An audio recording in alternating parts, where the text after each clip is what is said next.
Yaorana et bienvenue sur Jurismana. Aujourd'hui nous allons rapidement examiner l'OFPRA ou Office français de protection des réfugiés et apatrides.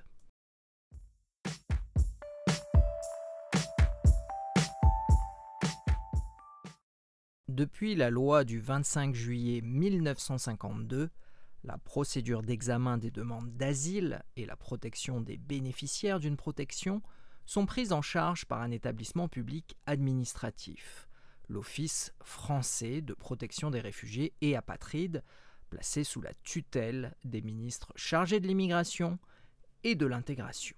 Au terme d'une instruction unique, l'OFPRA accorde une protection sur le fondement du 4e alinéa du préambule de la Constitution de 1946 ou de la Convention de Genève. Il est également compétent pour examiner les demandes de protection subsidiaires. Ces décisions peuvent être contestées devant la Cour nationale du droit d'asile. L'OFPRA, en revanche, n'examine pas les demandes d'admission au séjour, qui relèvent des préfets, les demandes d'asile formulées aux frontières, relevant du ministre de l'Intérieur, et les demandes de transfert vers l'État de l'Union européenne, normalement compétent, qui relèvent ici aussi des préfets. L'attribution des aides apportées aux candidats à l'asile, et plus largement à toute personne placée sous sa protection, lui échappe également.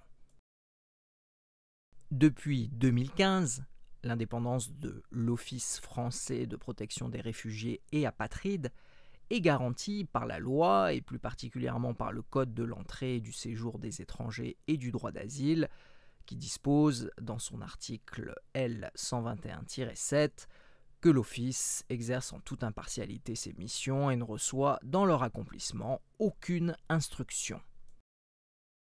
Depuis une réforme du 10 décembre 2003, 2 députés, 2 sénateurs, 2 députés européens, 10 représentants de l'État et 1 représentant du personnel siègent au Conseil de l'Office français de protection des réfugiés et apatrides. En outre, le délégué du Haut-Commissariat pour les réfugiés et 3 personnalités qualifiées assistent aux séances du Conseil et peuvent y présenter des observations et des propositions.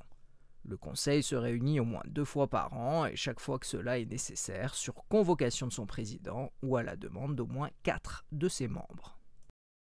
Le président du conseil d'administration de l'OFPRA est nommé pour un mandat renouvelable de 3 ans parmi ses membres, par décret et sur proposition du ministre de l'Intérieur, et ce depuis 2010. Un directeur général de l'Office est en outre désigné pour un mandat de même durée, sur proposition conjointe des ministres des Affaires étrangères et chargé de l'asile. Et voilà, nous en avons terminé avec cette très rapide vidéo sur l'OFPRA. Merci à tous et à très bientôt sur Jurismana. Parheyane.